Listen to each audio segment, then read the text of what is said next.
The war had finally ended. The humans had won again. The great hall of the victory base was filled with laughter, shining metals, and the smell of metal and alcohol. Officers shouted, soldiers sang, and lights flickered across silver walls. Captain Evan Ralston stood in the corner, his face calm but tired. He had seen too many battles, too much blood. His hands still shook sometimes when he remembered the screams of planets falling under fire. When the High General called his name, the crowd cheered. "Captain Ralston," the old man boomed. "For bravery in battle and loyalty to the human empire, you are rewarded with the finest gift we have." Two guards walked forward, carrying a small cage made of clear glass. Inside it sat something that made the room go silent. It was a girl, or something close to one. Her skin shimmered like silver light. Her hair fell in soft white strands, and her eyes glowed a pale blue. She wore thin cloth, almost like mist. Her hands were bound with golden rings that hummed softly with energy. "She is called a pleasure animal," the general said proudly. "Bred from alien stock. Loyal, silent, and beautiful. She feels no pain, no fear. A perfect companion for a hero." The soldiers laughed and clapped, shouting jokes. But Evan didn't laugh.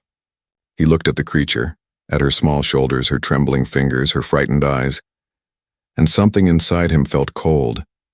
When the guards placed the cage in front of him, the creature looked up. For a moment, her glowing eyes met his. They were not empty eyes. They were full of something else. Sorrow. The general smiled. "She's yours, Captain. A personal reward from the Empire." Evan forced a small nod. He saluted, took the control card, and the ceremony continued. But he could not focus on the noise around him. His mind was fixed on the being in the cage who now sat completely still, as if waiting for punishment. That night, after everyone had left, Evan carried the cage to his quarters. He set it down and looked closer. The creature's wrists were bruised under the golden rings. He pressed a button and the glass opened with a soft hiss. She didn't move. "You can step out," he said quietly. She looked at him like a frightened child. Slowly she crawled out and knelt on the floor, keeping her head low. "What's your name?" he asked. No answer. Only silence. He repeated the question. Still nothing. Then she whispered, barely audible, "No name. Only number." Evan frowned. "A number?" She lifted her arm and showed him a mark burned into her skin. Unit 47L. He stared at it, his stomach twisting. "Who did this to you?" She didn't speak again. Her eyes lowered, tears forming, but never falling. Evan sighed. "You're not a thing," he said softly. "You're alive." She looked at him in confusion, as if she didn't understand the words. He turned away and sat down. The silence in the room was heavy. Outside, the base engines hummed. He knew the others would call him a fool if they saw him talking to her, but he couldn't help it. There was something about her that didn't belong to the label animal. He looked back at her. "Do you need food?" She shook her head slowly. "Not food, just, please don't send me back." Her voice cracked. It was the first time he had heard emotion in it. Evan's chest tightened. "Back where?" she whispered. "The labs." The word made his blood run cold. The labs where they experimented on alien bodies, turning them into soldiers, slaves, or worse. He leaned closer. "They made you there?" She nodded weakly, eyes full of fear. He wanted to ask more, but she was trembling now, hugging herself like a child trying to disappear. He covered her with a blanket. She froze, then slowly relaxed as if she had never been treated gently before. "You can rest," he said. "No one will hurt you here." Evan dimmed the lights and sat by his desk, pretending to work, but his eyes kept going back to her. The way she breathed, the small movements of her hands, it was all too human. Later, in the dark, when the room was silent, he heard her whisper something again. At first, he thought he was dreaming, but the words were real, trembling and full of pain. "Please," she murmured softly, "don't send me back." Evan looked up from his chair. The room was lit only by the faint glow of her skin. He stood and walked closer. She was awake, eyes open, tears glimmering. "I won't," he said quietly. "You have my word." For the first time, she looked at him with something new, hope, and as the stars outside shimmered beyond the base window, Evan realized something he couldn't yet explain. This gift he had been given was no animal. She was someone. Morning light filtered through the steel blinds of Captain Evan Ralston's quarters. The air was still cold, and the faint hum of engines filled the silence. Evan sat at his small metal table, staring at the strange creature who sat quietly in the corner, wrapped in a gray blanket. She hadn't moved since dawn. Her silver eyes followed the light like a curious child, but every sudden sound made her flinch.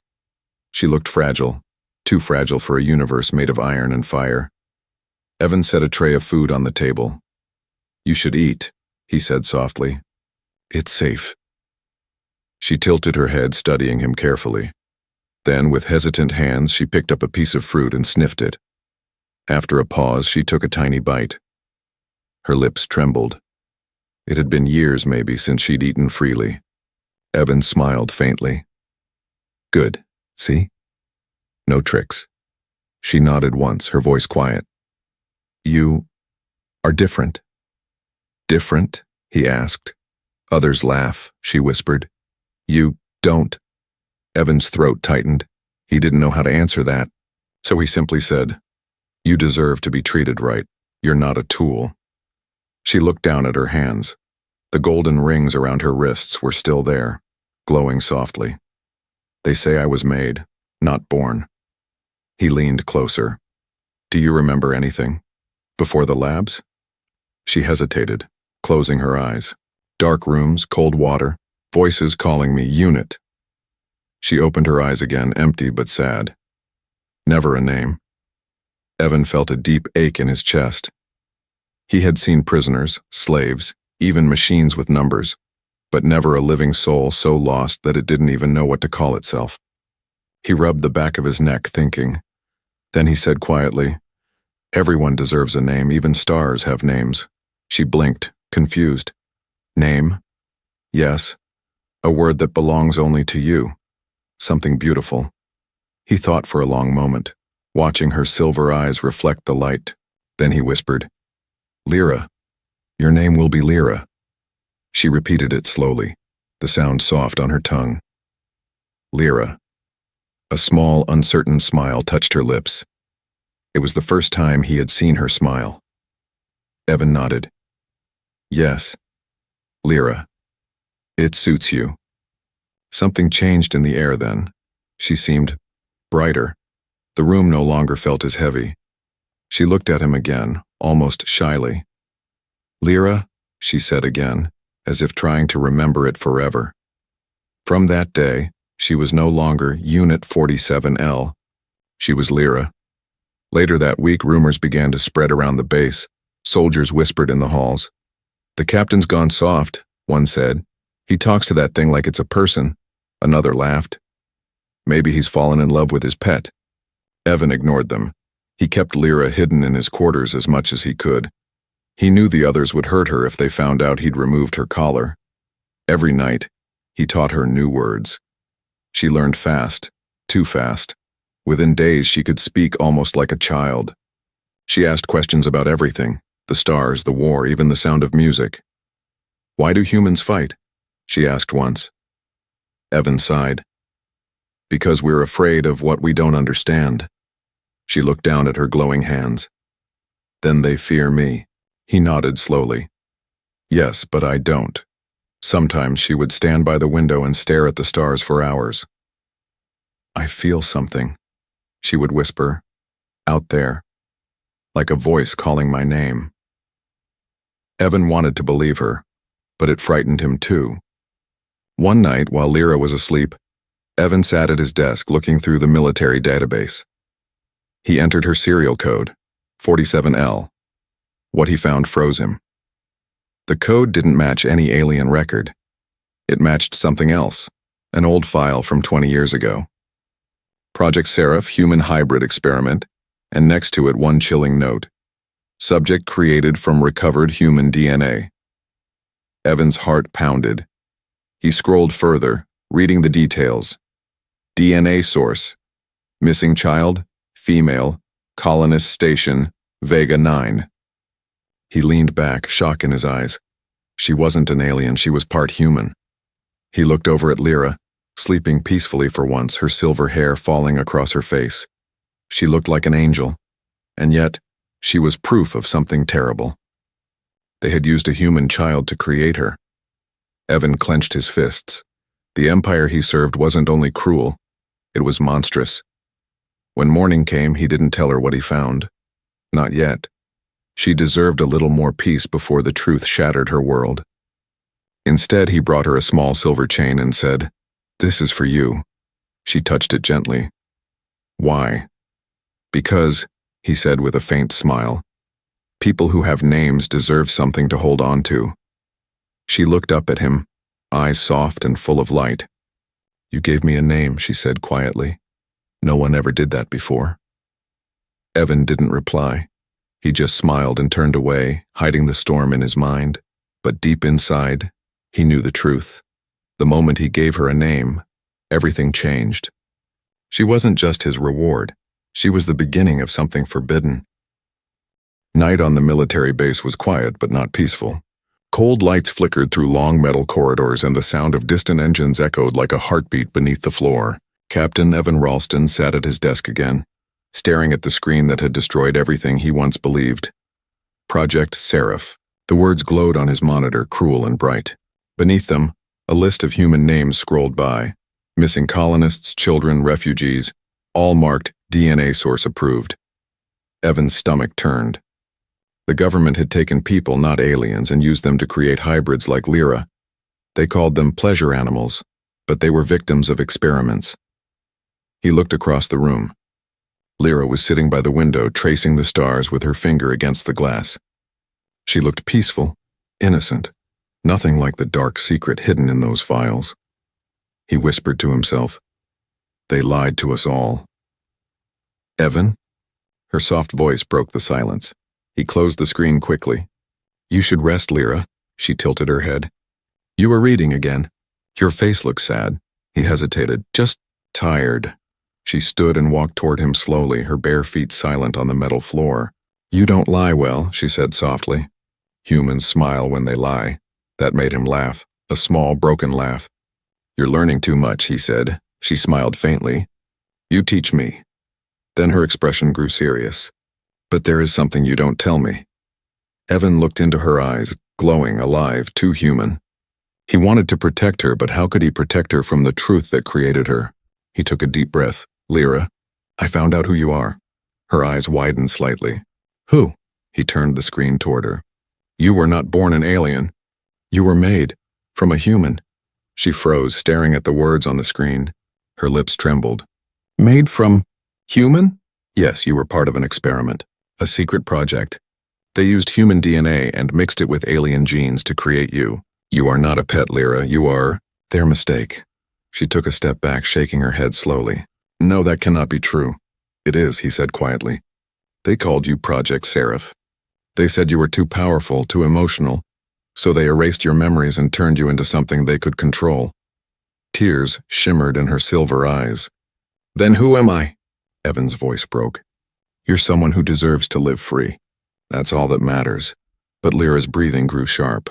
Her body trembled, and the faint light under her skin began to pulse faster. "They put pain inside me," she whispered. "When I remember, it hurts." Evan reached out, touching her shoulder gently. "You're safe now. They can't hurt you anymore." She looked at him, and for the first time he saw anger in her eyes. Not wild or cruel one, but deep, silent anger. "They made me for their pleasure," she said bitterly. "And they called that victory." He didn't answer. There were no words to heal what she had just learned. The next morning, the base was no longer safe. 2 officers from Central Command arrived with a sealed order. "Captain Ralston," one of them said coldly, "you are to surrender your assigned specimen for transport." Evan's pulse quickened. Specimen? Yes, the officer said. Unit 47L. The experiment must return to the lab. He clenched his jaw. She's not a specimen. The officer's eyes narrowed. Be careful, Captain. Disobedience is treason, Evan forced a calm tone. Of course. I'll prepare her for transport. When they left, he locked the door and turned to Lyra. We have to go. Now. Her eyes widened. Go where? Anywhere but here. They're coming to take you back, she hesitated. They'll kill you if you help me. He smiled sadly. Maybe, but I won't let them take you. Within minutes, they were moving through the dim corridors, keeping to the shadows. Sirens hadn't started yet. The base slept unaware that one of its own officers was running with what the Empire called property. At the shuttle bay, Lyra stopped suddenly. Evan, she whispered, why do you risk everything for me? He looked at her, the soft glow of the bay lights reflecting in her silver eyes. Because you're not what they say you are. You're someone who deserves a name and freedom. Her lips parted, trembling. You gave me both. Then the alarms began to scream. Red lights flashed across the walls. Go! Evan shouted, grabbing her hand and pulling her into a small transport ship.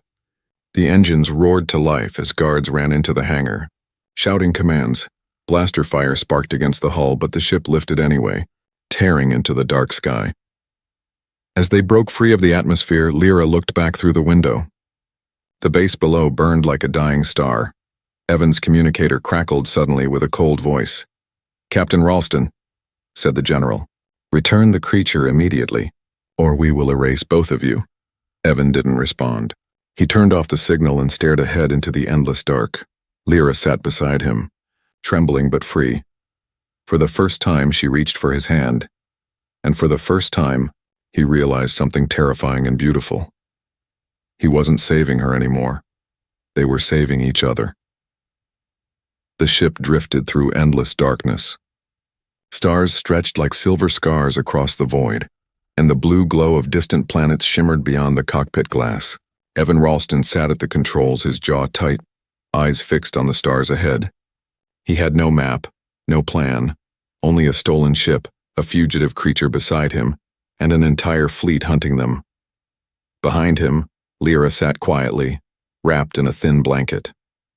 Her silver skin shimmered faintly under the soft cabin light. She looked calm, but her eyes were distant, haunted by what she had learned. How far can we go? She asked softly. Evan didn't turn around. As far as this ship lets us. Maybe farther, she tilted her head. And after? He gave a short laugh, dry, tired. After? I haven't thought that far. Silence filled the small cabin. Outside, the stars drifted by like slow, watching eyes. Hours later, while Evan checked the navigation systems, Lyra moved closer to the window. Her hand pressed against the glass as she whispered, It's beautiful. I never saw the stars this way. He looked at her reflection in the glass. You've been in cages your whole life, haven't you? She nodded slowly. The lab had lights, but not real light, no sky. Only walls that hummed. Her voice was soft, but it made his heart twist. He realized she wasn't just running from soldiers, she was running from years of silence, from being treated like a thing. Then look now, he said gently. This is what freedom looks like. She turned her gaze to him. Freedom feels strange, Evan smiled faintly. It does, but you'll get used to it. For 2 days, they floated through unknown sectors, hiding their signal, changing routes. Lyra helped him repair systems, learning quickly as always. She was clever, curious, and too kind for what she'd been through. Sometimes she laughed, a small, soft sound that made the ship feel warmer. Sometimes she cried in her sleep, whispering strange words from memories she didn't fully remember. On the third night, the stars outside turned red. Warning lights blinked on the control board. Tracking signal detected, the ship's computer said flatly. Evan cursed and slammed his hand on the console. No, no, no. They found us, Lyra's eyes glowed faintly. I didn't send anything. He checked the systems, but the signal was coming from inside the ship. He looked at her slowly. Lyra, they're tracing you. Her hands began to tremble. I don't want them to. I don't know how. He scanned her body with the med scanner. A bright dot flashed inside her chest, deep near her heart. They put a beacon in you, he whispered. Lyra's voice shook. Can you remove it? Evan hesitated. If I try, I might kill you. She stared at him, fear mixing with sadness. Then we run. He gripped the controls and pushed the ship into full speed. The stars turned into white streaks as the engine screamed. Behind them, radar dots appeared, 1, 2, then 5 ships in pursuit. "Hold on," he shouted. The small vessel dove into a dense asteroid field. Explosions flared behind them as enemy ships crashed into the spinning rocks. Lyra pressed her palms to her temples, breathing fast. "I can feel them." "The ships." "I can feel their minds." Evan glanced at her. "What do you mean, feel them?" "They're machines," she said, voice trembling. "And the machines. They listen to me." Before he could respond, the lights in the cockpit flickered. The radar showed the enemy ships slowing down, then turning on each other. Evan's eyes widened. "What did you just do?" Lyra shook her head quickly, terrified. "I didn't mean to. It just happened." He stared at her, stunned. She wasn't just part human, she could control machine minds. "Lyra," he whispered. "That's impossible." She looked at him, her eyes bright and afraid. "They made me to obey. But if I can make machines obey me..." She didn't finish. The meaning was clear. After hours of silence, they finally cleared the asteroid field. The radar was empty. The pursuers were gone. Evan leaned back in his chair, exhausted. "We're safe for now." Lyra sat on the floor beside him, knees pulled to her chest. Her voice was small. "I didn't want to hurt them." "I know," he said gently. "You just wanted to be free." She looked up at him, eyes soft but filled with worry. "Evan, what if I'm dangerous?" He hesitated, then crouched beside her. "Then we'll learn how to make you safe. Together." She nodded slowly, her hand trembling as it touched his. "You should have left me." Evan shook his head. "No, I couldn't." Outside the window, a pale planet rose into view, its surface covered in clouds of gold and blue. Evan pointed toward it. "We'll land there, hide, rest." Lyra smiled weakly. "Do you think they'll stop chasing us?" He looked at the stars behind them, where shadows still followed in silence. "No," he said quietly. "They'll never stop." As the ship descended toward the glowing world, Lyra closed her eyes. The hum of the engine blended with her heartbeat. For a moment she felt something deep inside her, like a memory calling from far away. She whispered softly to herself, "I'm not a thing anymore." Evan looked at her, hearing the words but saying nothing, because he already knew whatever Lyra truly was. She was becoming something far greater than anything the Empire had ever created, and this was only the beginning. The new world looked peaceful from the sky, clouds like gold mist, rivers shining under twin suns, and mountains that looked like silver blades. But peace was an illusion. Captain Evan Ralston knew it the moment his ship touched the ground. The planet was silent, too silent. No birds, no people, only the whisper of wind across glassy stones. He turned off the engines and exhaled. "We'll rest here," he said. "No one will find us." Lyra nodded, her pale hair glowing faintly in the dim light. But her hands trembled. She had been quiet since the battle, her eyes distant as if she was hearing something far away. Evan noticed. "Lyra, what's wrong?" She looked at him slowly, her voice soft. "The silence isn't empty. I can hear something calling me." He frowned. "A signal?" She shook her head. "Not from outside. From inside." She touched her chest just over her heart. "It's like something is waking up." Evan felt a chill run through him. "We'll check it out." "Come on." Inside the ship, he ran the scanner again. The small dot inside her chest still blinked, but this time it was glowing brighter, pulsing faster. Evan's voice grew tense. "It's not just a tracker anymore. It's transmitting." "To where?" she asked. He looked at the readings. "Everywhere. Across the system." "Lyra, they'll find us again." She pressed her hands to her head, eyes squeezed shut. "I can feel them. The machines, the signals. They're listening to me." The lights flickered. The engines came alive on their own, and the ship's computer spoke in a flat, cold tone. Subject Seraph recognized. "Command protocol activating." Evan's blood ran cold. No, stay with me, Lyra." "Don't let it control you." But Lyra was already shaking, light spreading under her skin like rivers of fire. Her voice turned strange, layered, half human, half mechanical. "They built me to obey commands, but now I hear all of them." Evan grabbed her shoulders. "Fight it." Her eyes flashed silver. "I can't stop it." The ship trembled violently. Outside, the sky turned dark as storm clouds gathered unnaturally fast.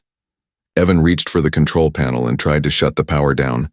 But every system lit up again, not by his hands, but hers. "Lyra," he shouted over the rising noise. "What are you doing?" Her body floated slightly off the ground, light spiraling around her like a storm of stars. Her voice echoed in the small cabin. "They called me their tool, their creation.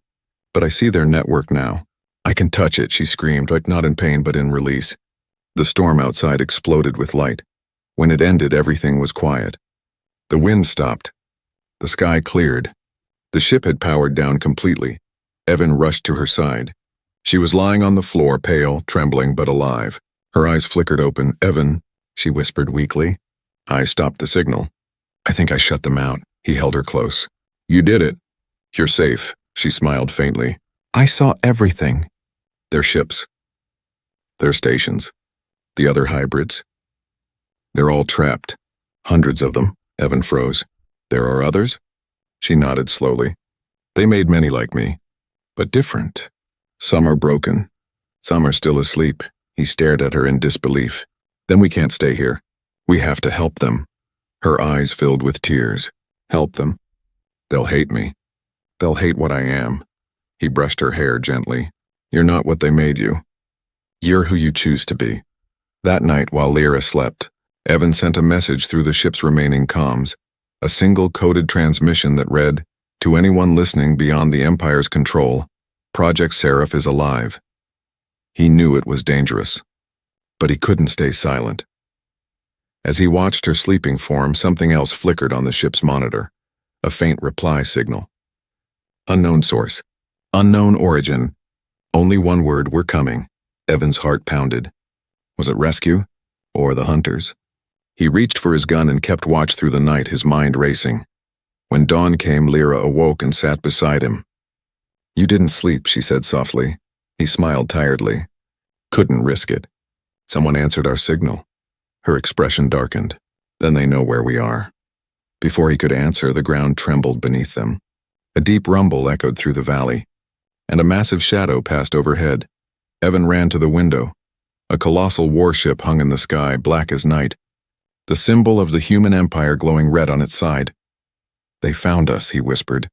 Lyra stood beside him, her hair flowing in the strange wind, eyes glowing brighter than ever. "No," she said quietly. "I found them." The ship's alarms wailed. Energy surged through the hull as Lyra walked toward the control console. "Lyra, what are you doing?" Evan shouted. Her voice was calm now, too calm. "They want to take me. I'll show them what their creation can do." The ground cracked as light pulsed through her skin again. Evan reached for her hand, desperate. "Don't lose yourself." She turned to him, her eyes soft, full of both fear and love. "I'll come back," she whispered. "I promise." Then the sky split open in white fire. The Empire had arrived.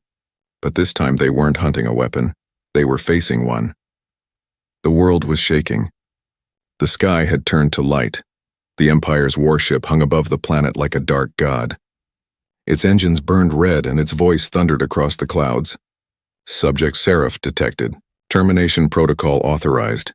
Evan Ralston stood at the edge of the broken ship, dust and heat swirling around him. The air smelled of metal and lightning. "Lyra," he shouted. "Don't do this!" "You can't fight them all." But Lyra didn't answer.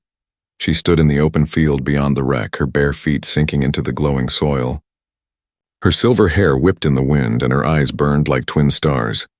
The light inside her body pulsed brighter with each heartbeat. Above, the warship's cannons turned toward her. "Subject Seraph, stand down," the machine voice repeated.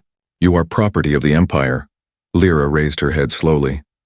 "Not anymore." The cannons fired, a wall of plasma crashed down, but it never reached her. The blast froze midair, then bent, twisting backward like liquid light. It exploded against the ship that fired it.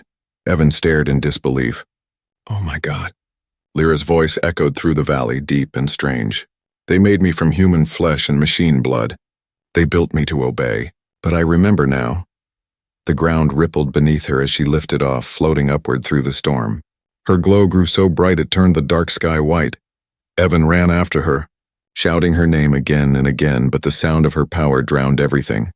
From the warship, hundreds of drones poured out, sleek, silver, deadly. They formed a ring around her, weapons armed. She spread her hands and the air trembled. "Stop," she whispered. The drones stopped. Every single one froze in place. Then slowly they turned their guns toward the warship that had released them.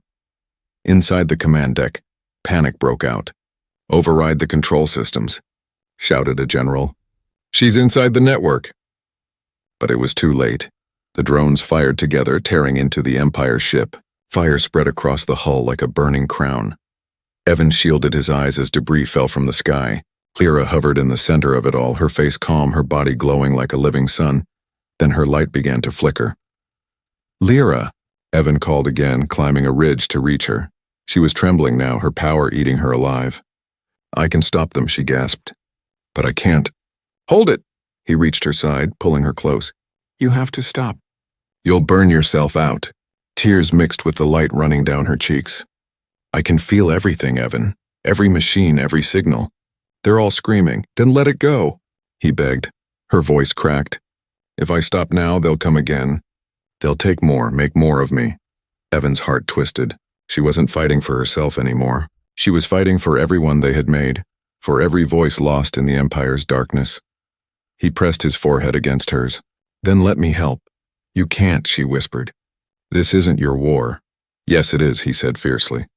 "You gave me a reason to fight again. You showed me what's still human in us." She looked into his eyes, and for a moment the light around her softened. Then she kissed him. Just once, gentle and sad. "If I don't come back, remember me." Evan shook his head. "You will come back." But she was already stepping away, her feet lifting from the ground again. Lyra spread her arms, her entire body now surrounded by a storm of light. The drones dissolved into glowing dust, and the burning warship above began to crumble. Her voice rose like a song that filled the air, vibrating through the ground and sky. It wasn't human anymore. It was something ancient and pure. Then in one final burst she released it all. The explosion was silent, too bright for sound. The sky turned to white fire. Every system in orbit shut down. Every weapon, every drone, every signal, gone. When the light faded, there was only quiet. Evan blinked through the dust, ears ringing, heart racing. The warship was gone. Only ashes fell from the sky. And in the middle of the crater, Lyra lay motionless. He ran to her, falling to his knees. Her body was pale, her glow fading like dying starlight. "Lyra, please," he whispered. "Open your eyes." Her lips moved faintly. "Evan." He took her hand, trembling. "I'm here. You did it. You're free." She smiled weakly. "Not just me. All of them. I felt them wake. The others. They're free too." Her eyes fluttered closed. "No," Evan shouted, pulling her close. "Stay with me." "Lyra, please." But she didn't respond. Her light dimmed completely. Evan held her in his arms as the sun rose, painting the ruined sky in gold. He didn't know if she was gone or only sleeping. But as he looked up, he saw something beautiful. Thousands of faint lights spreading across the stars, moving like souls freed from chains. And he knew. Lyra's awakening had changed everything. The valley was quiet now. The air smelled of ash and rain. The sky, once torn apart by light, was calm again. Evan Ralston sat beside the crater, holding Lyra in his arms. Her body was cold but peaceful, her silver hair glowing faintly under the twin suns. The battlefield around them was silent, no drones, no warships, no empire. He whispered softly, "You did it, Lyra. You stopped them." But his voice broke. There was no answer. For the first time since the war began, Captain Ralston, the man who had faced death 100 times, cried. He cried for a girl who had never been allowed to live freely, for a being the world had called less than human, and for the love he never had the courage to admit. As he wept, a soft light rose from Lyra's chest. It floated upward like a whisper of starlight, swirling above them before shooting into the sky. Evan watched, eyes wide, as thousands of faint lights appeared across the horizon, moving alive. "Lyra," he breathed. "What are they?" A gentle voice echoed inside his mind, soft, warm, and unmistakable. "They are the others, Evan, the ones who were like me. They're free now." He looked up, his tears mixing with the light. "You're still here," the voice grew softer. "Part of me is, but I can't stay in that body. I'm part of the network now, part of the stars." He shook his head, gripping her hand tighter. "No, you can't leave. Not like this." You gave me something the Empire never could, she whispered. You gave me a name. You gave me a reason to be alive. The air shimmered around him, and for a moment he saw her standing before him, not in flesh, but in light. Her smile was calm, her eyes filled with peace. Evan stood slowly, staring at her glowing form. What happens now? She reached out, her fingers brushing the air between them. Now we rebuild, not as humans or machines, but as something better. He swallowed hard. You mean, without you? She smiled faintly. You'll see me again, Evan. Every time you look at the stars. Then her light scattered into 1,000 tiny sparks, rising upward until the wind carried them away. Evan stood alone in the crater, watching the last of her glow fade into the morning sky. Weeks passed. The Empire tried to hide what had happened, calling it an accident. But whispers spread across colonies and stations, stories of the hybrid who defied her creators, who broke the code of obedience, who saved 1,000 souls with her will alone. Her name became a secret song among the workers and soldiers, Lyra. Evan left the military. He wandered through outer colonies, helping those who had been forgotten, refugees, hybrids, runaways. Wherever he went, he carried a small silver chain, the one he had once given to her. On some nights when the sky was clear, he saw lights dancing between the stars, small glowing trails like fireflies in the dark. And he always whispered the same words, "Good night, Lyra." Years passed. The universe changed. New settlements began to rise, not ruled by the Empire but by people, human, hybrid, and machine, living together. They called it the Haven Accord. It was said that its founder, a quiet man with gray hair and kind eyes, once fought against the Empire itself. That man was Evan Ralston. In the heart of the New World, a great stone stood, tall, silver, and shining under 2 suns. Carved upon it were simple words. Here rests the memory of Lyra, the first free soul of the stars. Children often came to play near that stone. Some swore they could hear a soft hum in the air like music from a dream. Others said that if you touched the stone and spoke her name, the lights in the sky would flicker back just for a second. Evan often sat nearby, older now, his eyes filled with the same quiet strength she once had. One evening, as the sun dipped below the horizon, he saw a young hybrid girl standing near the monument. She had silver hair and eyes like liquid light. "Sir," she said shyly, "is it true she had a name?" He smiled gently. "Yes, her name was Lyra." The girl tilted her head. "That's a pretty name." He nodded, his voice soft. "It's more than pretty. It changed the stars." The girl looked up at the sky, where faint glowing trails still shimmered among the constellations. "Will she ever come back?" Evan followed her gaze. For a long moment he said nothing. Then he whispered, "She never left." The stars above seemed to brighten just a little, as if answering him. Evan smiled faintly, feeling the wind brush against his face like a familiar touch. Somewhere, deep in the endless sea of light, he could almost hear her voice again. "Thank you for giving me a name." He closed his eyes and whispered one last time, "Thank you for giving me a reason."